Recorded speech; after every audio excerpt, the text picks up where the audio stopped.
This is episode 67 of Ethics and Culture Cast from the DeNicola Center for Ethics and Culture.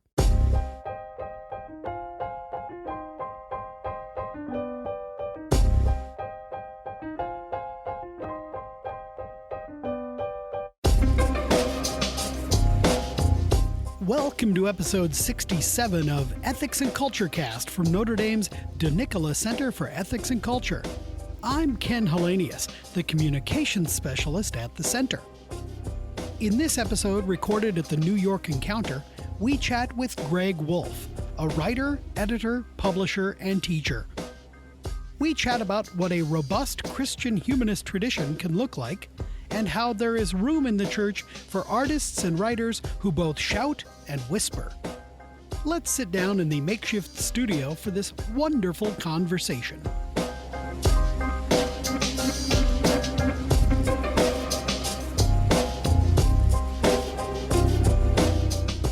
Well, Greg Wolfe, thank you so much for coming to be with us. Glad to be here. Thanks for asking me. So tell us a little bit about yourself. Where are you from? What did you study? Kind of those sorts of things. Well, you're asking me here at an event being held in New York City, the New York Encounter, and that's actually where I grew up. I grew up here in Manhattan. Wasn't born here, but I came at a very tender age, and so my earliest memories are of this big city. And so I love coming back. I had a father who was a writer, primarily an advertising man, but with a strong literary strain. My mother was the daughter of a painter and quite an artistic person in her own right. So my earliest memories include being wheeled in my stroller to places like the Guggenheim Museum, as well as the Metropolitan. And I did occasionally beg to be taken to the Natural History Museum, but I was exposed to art so young that didn't have any defenses against it. So I drank it all in. I didn't think anything was weird. You know, when you're 5 or 6, these are things that you just come to believe are part of life, right? If I'd been a little older, I probably would have, this is stupid. I don't like this. So for me, kind of my interests in life were really represented by my parents, the literary and the visual arts in this larger kind of sense. And I was also I lived in an environment where I could see the classics at the Metropolitan, but I could see the contemporary at places like a Guggenheim. And again, I didn't see any conflict between them. This will come relevant maybe in some of the things I'll say in a little bit, but it was part of how I was formed. So then where did you go off to do your studies? Well, we moved out to Long Island and eventually up to the South Shore of Boston. So I'm northeastern in general terms, but New York feels like home. I went to a small college in Michigan called Hillsdale College, not far from Notre Dame. Bit well known to center folks. Of course. Yeah. And in fact, one of our visiting professors was a full professor at your university, none other than Gerhard Niemeyer, a great political philosopher who is a big, big influence in my life, and who, bless him, invited me to come and visit him during football weekends. Only a couple, I think, that I remember, but there was this guy named Joe. What was his name? Joe Idaho? Just kidding. It was Joe Montana. That pretty much sets my age in stone right there. But so Notre Dame was this big presence not too far away from us, but we were pretty busy with our lives at Hillsdale. So that was my undergraduate, where I double majored in history and English. And then I got accepted at Oxford, but with a 1-year deferral. So I did some work for a couple different organizations and then went off to do 2-year, essentially a master's degree. It was actually the undergraduate program, but the second and third years of the undergraduate program there. And it really essentially functioned as a master's for me. And I was always interested in, yes, the intellectual life, but I was too interested in being a man of action, so to speak, and not a full professor, full scholar. My heroes were people like Chesterton, Samuel Johnson, people who were not strictly speaking in academia, but who who wrote and published and edited. So I kind of left it there after my Oxford degree, and I got drawn into academia, but I've always been on the periphery, and I've been cool with that. I didn't earn the PhD, so the people with them wanted to always remind me of that, and that's fine. They worked hard for them, and they deserve to have a little bit of pride. But I got drawn in, and so I've had various teaching gigs over the years. But those are my undergraduate and graduate experiences. If I remember right, you actually have been honored with a doctorate, though, right? By our mutual school, in this case, the Dominican School of Philosophy and Theology. The folks at the DSPT were certainly very kind to offer me an honorary doctorate for my work in the arts and culture, and they admitted me into their College of Fellows, which is a wonderful group of people I'm very honored to be part of. Yeah, a Doctor of Humane Letters? Something like that. I take these things with a very lightly. Yeah. Well, now you yourself are a convert to the Catholic faith. How did you? What brought you into the church? Well, there's a Grateful Dead line that goes something like, "What a long, strange trip it's been." So you don't need the longer version, but it's sort of a bit like a Dostoevsky novel. The short version is that when I was a child, we went to the Christian Science Church. And then as a teenager, we switched over to Congregational. At Hillsdale, I became enamored of the Anglican tradition. With my mother's Scottish, so I had a very Anglophile nature and loved British poetry. And I loved people like C.S. Lewis and T.S. Eliot. But I was having difficulties even then staying with the Anglicans, although they really introduced me to what a liturgical sacramental tradition might look like. And then when I went to Oxford, like so many others, including Cardinal Newman, that's when I, as they say over there, poped. Or as they say even more slangily, I went over to Auntie.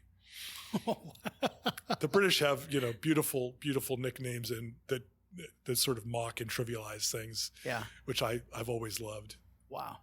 You are a member of Communion and Liberation, who is sponsoring and puts on this New York encounter. I am indeed. How did you get connected to and become Well, part of my life has been working, on a regular basis as a book reviewer, and somebody gave me a book in the late 1980s called Morality, which, in general, I approve of morality. I think it's, more or less a good thing. But normally I wouldn't. I mean, I'm a creative writing guy. I don't read dry books about morality. But what got me about this particular book, aside from the strange Italian name I couldn't pronounce, was the subtitle. Once I found the subtitle, which was, the full title is Morality, Memory, and Desire. Memory and desire. And that hooked me immediately, partly because that phrase, memory and desire, I don't know if Giussani meant it or not, but it's literally the same as the phrase, it's central to The Wasteland by T.S. Eliot. Mm-hmm.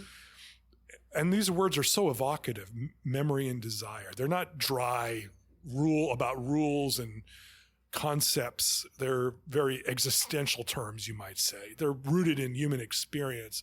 And being a guy who, really for better or worse, I can't do philosophy and theology in the strict sense. I'm not good at abstraction, but I've always, history, literature, art, these are concrete media that my brain can relate to and much better than I can with these larger. If you ask me what the categorical imperative is, I couldn't even begin to tell you what that is. But I love this idea of memory and desire. So I read the book, and it was in this very strange, sort of highly rhetorical Italian style. And I remember thinking, I'm not sure I understand a single word, but I love this stuff. Like, it appealed to me so intuitively. I just thought, this guy understands faith and understands really the most fundamental questions in a way that is so refreshing, that kind of, in a way, liberates me from certain ideas about what religion and religiosity and even holiness might look like and be like. And I thought, I want to know more about it. But I was so young in my Catholicism at that point, I hadn't even heard of something called a movement. Nobody had ever told me about a lay movement. I mean, I thought that maybe that was part of a symphony or something, like the lay movement. I don't know. Anyway, so I asked around about it. And I remember at the time I had to drive 2 hours to find a group that were meeting. And I had young kids at the time, and I couldn't keep up at 4 hours in the car just to go to the weekly meetings as much as I wanted to. But I kind of kept tabs on them over the years. And eventually I met with Monsignor Lorenzo Albacete, who is the leader of the movement at that time. And this is back in 2002. And I told him my story of woe, that CL was never in any of the cities that I had been living in. And he said in his beautiful, deep, basso profundo Puerto Rican voice, "Well, why don't you become the movement where you are?" And I said, "I can't do that. I mean, at least send me some Italians, people who came from the heart of this experience." And so, he kind of convinced me to put my email address out, and immediately 2 Italians contacted me. And they said, "We are Marcella and Michele from Foggia. We're coming to work for Boeing in Seattle. Tell us about the community there." And I wrote back and said, "Oh, solo mio." I mean, because I hadn't even started to do anything. But we met together, every 2 weeks for a year. And I really began to understand what this thing called School of Community was about. And then we had Monsignor Albacete come out to give a talk, and we had a sign-up sheet. That was 2004, I believe. And we've been meeting continuously since then. So, yeah, it's become a very big part of my life. An actual thing. Wow. Well, now, you describe yourself as an advocate for the tradition of Christian humanism. I hear that phrase and my mind goes to Desiderius Erasmus, the Dutch priest, philosopher, and theologian who wrote about reform from within the church, while the Protestant reformers were urging reform from outside. What does the term Christian humanism mean to you? Well, it's a rich and varied term, and I think it's a tradition in the history of the church that has actually arisen in many, many eras. I think in some ways the Renaissance era is probably like the perfect quintessential moment for it. But I would say, you look at somebody like an Augustine. I mean, Christian humanism on one level is a belief that faith needs to be made into culture, that faith left to too dry a doctrinal or theoretical framework loses touch with human experience, anything that becomes too abstract can become inhuman.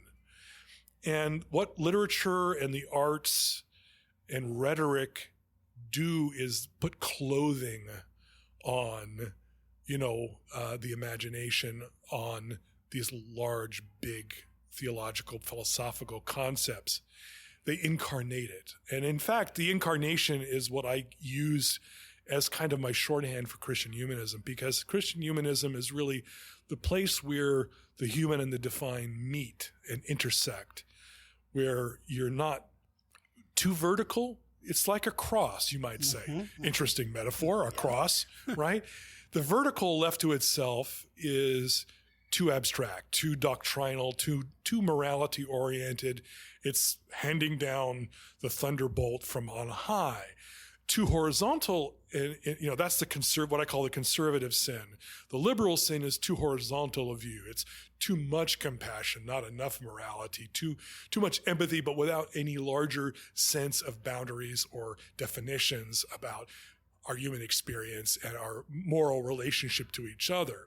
So for me, Christian humanism balances justice and mercy, divine and human, the here and now with the eternal. And it does so in a kind of keynote way via artistic literary expression, which there's a great book called Four Cultures of the Church by John O'Malley, a brilliant church historian who teaches at Georgetown. And he argues that of the four cultures, which are one, theological culture, which is very much thou shalt, it's the prophetic voice. The second culture is the academic intellectual culture, which is very much the skeptical, skeptical, probing intellectual mind. The third culture is the rhetorical literary culture. And the fourth culture is the visual and the performing arts. So what he says is the first two cultures, the theological and the intellectual, they're very powerful. They speak to us in really powerful ways, and they have strong imperatives. But left to themselves, they do become abstract and therefore less relatable and less human. The rhetorical, the third and the fourth cultures put clothing on them, make them sort of live up to reality. They incarnate them in drama, in poetry, in paintings, in ways where we have to actually, these things have to hold up. They have to convince us. They have to move us. They have to move the heart and not just the head. Yeah. They engage the body and the community. They are embodied in the deepest, and that's why I keep going back to the incarnation. Yeah. I think of somebody like Erasmus as a gadfly, kind of this, in a way, kind of the Socrates of his day, kind of questioning everything, both, outside and inside. Yeah. And having no home in a way. He's my hero because he's very contradictory, and I think a lot of people are contradictory. Many of the most fascinating people are deeply contradictory. I mean, on the one level, you're right. He was a gadfly. He was criticizing what he thought to be the excesses of monastic power structures and a kind of superstitious kind of faith. I think Christian humanists, I guess my shorthand would be, they tend to push back against whatever the prevailing sort of power, ideology of the moment is. And I think if Erasmus had lived 100 years later, he probably would have been championing liturgy and sacraments. But in his particular moment, he was criticizing the church. And again, he's somebody who was willing to be a gadfly, but he never thought about leaving.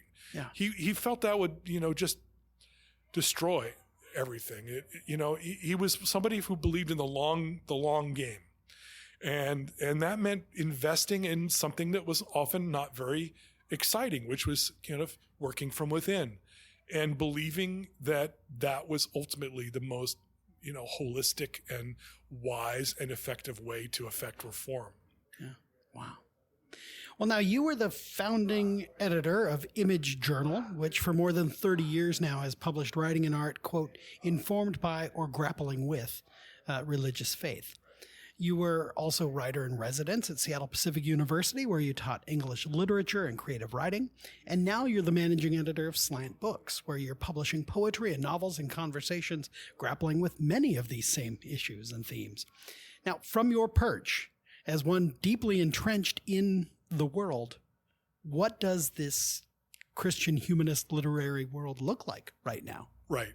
For me, it's always come down to, I mentioned at the very beginning how I was at home as a child in New York with, one day seeing the Dutch masters and the next day seeing, op art in the Guggenheim. And that stuck with me. I felt like as I was growing up and I could see the kind of culture wars beginning to form, and I'm a deeply traditional person in the sense that I'm an unapologetic adherent, faithful son of the Roman Catholic Church and the teaching of the magisterium.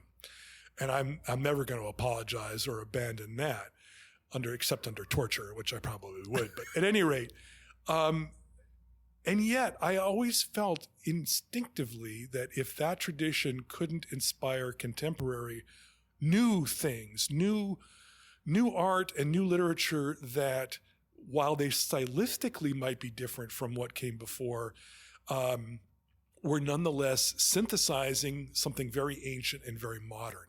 And for me, the two writers who did that preeminently were T.S. Eliot in poetry and Flannery O'Connor in literature. They were both very contemporary in their style. But a lot of my conservative brethren and sisterin were like, oh, anything after such and such a date is all going downhill. They were addicted to a declinist, what I call a declinist narrative. And I just thought inherently that that's wrong, that that's a kind of despair. It's it's assuming like the Holy Spirit is locked in a cage in somebody's basement somewhere and can't bring about the new. So I was on the lookout. And I honestly, when I started out, I didn't know whether I would find contemporary artists and writers who were doing what Eliot and O'Connor did. And, 40 years into this search, I think I've dug up a few. And, for me, that was an important thing. And at that time in the late 80s, there were a lot of people who just felt it was an impossibility. And I'm glad to say that, some of the work, and I certainly was not alone in working this particular vineyard. There are many others who have done that, but I felt privileged to be there at that particular moment. So my interest has always been on finding the contemporary, who's being the bloodhound to go out there. Who are the good writers? Who's the new Flannery O'Connor? Give that person a sandwich, make sure they can eat, they have a place to sleep at night. Just particular calling I've always felt. And some people want to stick with the classics, and that's fine. But I think, to me, I buy into Eliot's idea that you lose the tradition if you don't work in the new, because his argument was every new artist who lives up to the tradition changes our connection to the tradition, but at the same time links us to that tradition. And of course, Eliot himself did. We read Dante in a different way than we read Dante before Eliot, because he loved Dante and channeled him so much in his poetry. So that's been my vocation, whether it's been publishing a journal, starting a graduate program for creative writers, or running an independent, nonprofit press to publish books, has been who are the contemporary writers who are carrying on the tradition, who are extending the tradition. Yeah.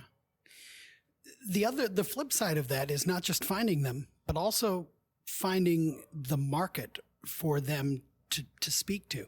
So what about the other side, the selling of subscriptions? Is that a world? Is there hope there? There is some hope. I wouldn't say it has ended in great financial remuneration to my life. Right. But it's a challenge. I think there are a lot of off-ramps that people take, ideological off-ramps that dismiss what's possible and don't believe in it. And sometimes people in the church strike me as being like the dwarves at the end of the last battle of C.S. Lewis's Narnia.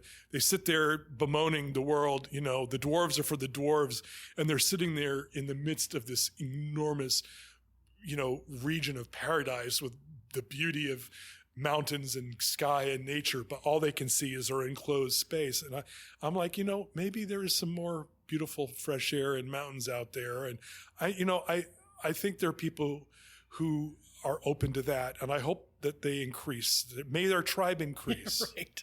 Yeah. Well, now in 2004, you actually spoke as the opening keynote at the Center for Ethics and Culture's fall conference. You gave a talk entitled Shouts or Whispers, Faith and Doubt in Contemporary American Literature, which I will link to in the show notes. Now, at the time, you mentioned a few contemporary authors who were writing from within and struggling with faith in a way that you described as whispering.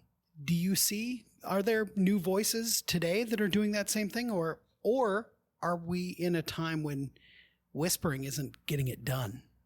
It's an interesting metaphor that I took originally from Doris Betts, a wonderful Southern writer who never became Catholic, though she told me she wanted to be.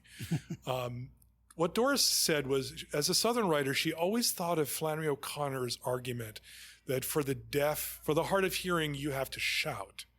For the nearly blind, you have to draw large and startling figures, which kind of explains the extremism in some ways of O'Connor, the violence and the grotesque. Yeah. As an aesthetic choice, she felt, in a way that secularism had become such a dominant force that for her, faith had to kind of shock you and not be conventional, but remind you that these are big, serious, life-changing matters that had consequences. So she would write a novel in which a character drowns, but that drowning is actually to make you think about baptism, what dying in baptism and coming to new life might be. And I have great respect for that. And Doris Betts did too. But what she said was, I live in a different time period. O'Connor was during the big 20th century master narratives, Freud and Marx. That was a whole still very much alive debate at that point. But late in the 20th century, early in the 21st century, a lot of that we were in a postmodern era. And Betts said, for me, I'm not going to write in a way that uses these shock kind of tactics, as brilliant as they were. I'm going to write stories in which it's more like the still small voice of Scripture, right? Mm-hmm. Of God not in the whirlwind, right? Not in the O'Connor-esque whirlwind. And I respected that. And I still argue that in some ways we're kind of in that time period. What I really want to, in general, what I believe, and I do believe this very strongly, is that we should not, people are sometimes tempted to say one artistic style is the true way, neoclassicism or romanticism or whatever. I'm like, may 1,000 flowers bloom, right? There are many different styles. I mean, I often tell people to take the little thought experiment. Imagine being a Romanesque architect walking into the first Gothic church. From our perspective, we're looking at, these are both medieval. We love them. That's the tradition. But the first Romanesque architect that looked at the first Gothic church was going to be pissed. He was going to be furious. Who are these guys to kind of do all these pointy arches and all this light? I like my dark church. But from our perspective, we lump them together in the beautiful, beloved medieval era. But that was an example of how artistic styles can change, and both can be good. Right. It's not either or. It's a very Catholic answer to say both and. It's one of the reasons why I became a Catholic. I came from a world where everything was either or. And no, life is more complex than that. And there's paradox, as Chesterton would say. And so all I'm saying is, let there be whispers, let there be shouts, let there be honkings, let there be sniggers. I don't know. There's many different, let 1,000 flowers bloom. There are many different stuff. You look at a guy like Randy Boyagoda, a contemporary writer. Mm-hmm. He's channeling kind of the Evelyn Waugh satire approach, a Swiftian satire. You find somebody like Chris Beha, who's writing these novels, interconnected series of novels set in Manhattan.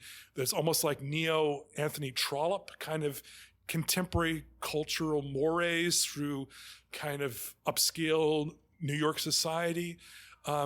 You find somebody like Phil Klay, who's on the panel today here at the event, writing war stories in a way that, are kind of reminiscent of some of the Vietnam vets, the Tim O'Brien and the Dennis Johnsons and so on. So, I mean, my argument is there is a diversity of styles. Let's not say only one is the right way to go. Sure. Well, you mentioned being here at the Encounter. You actually presided over a panel discussing a book that Slant published last year, The Meaning of Birth, which is an edited transcript of a conversation between Father Giussani and Italian playwright Giovanni Testori.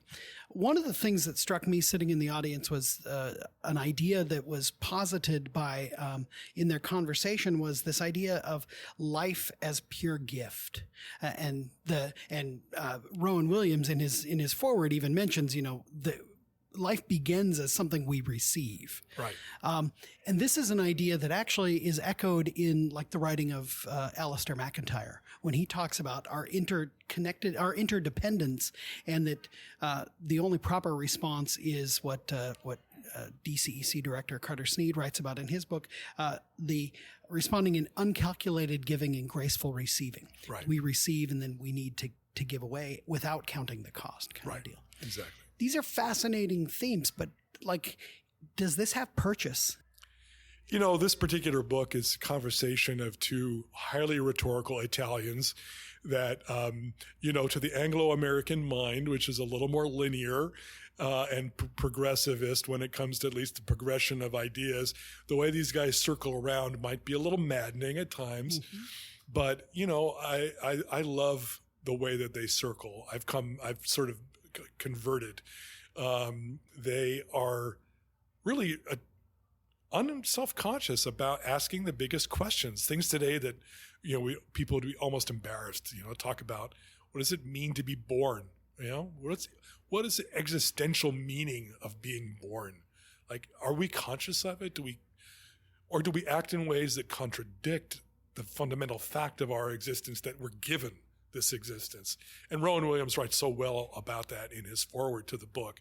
And again, absolutely central to any ethical questions, right? Like, what constitutes personhood, right? And this is a view that's in this book that, of course, very much goes against the kind of pragmatist, utilitarian, mechanistic definitions of what personhood and human flourishing are that, the church tradition counters in so many ways. And the thinkers like Alistair McIntyre have, very powerfully opposed with their work. Yeah.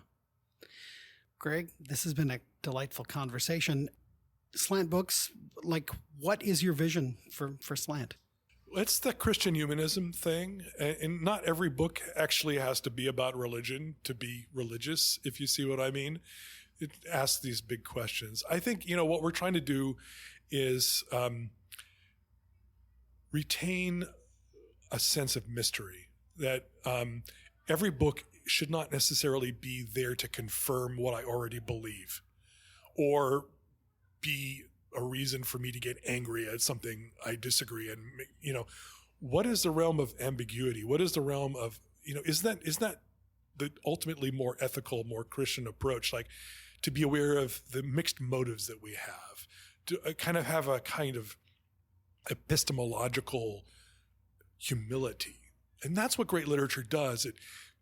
It can celebrate things that need to celebrate, but it's constantly saying, but then there's the danger of pride, of hubris.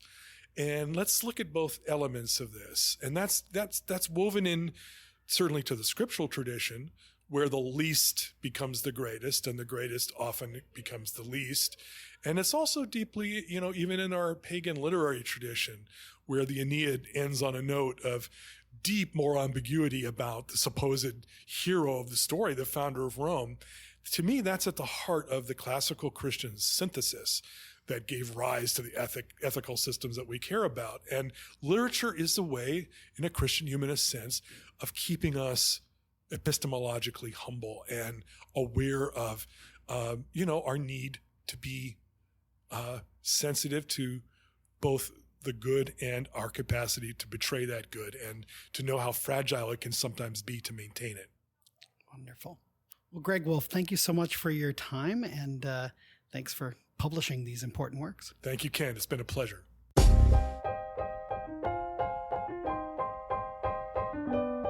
Thank you to Greg Wolfe.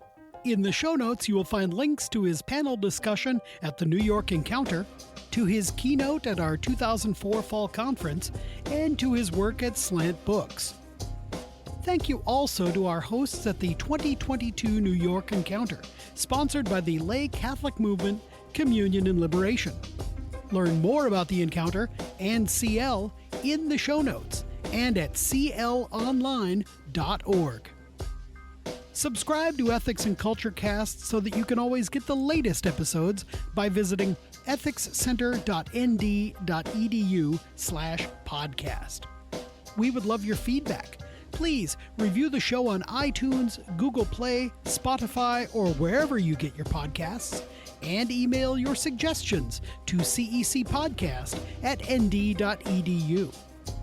Our theme music is I Don't Know by Grapes, licensed under the Creative Commons Attribution License. We'll see you next time on Ethics and Culture Cast. Until then, make good decisions.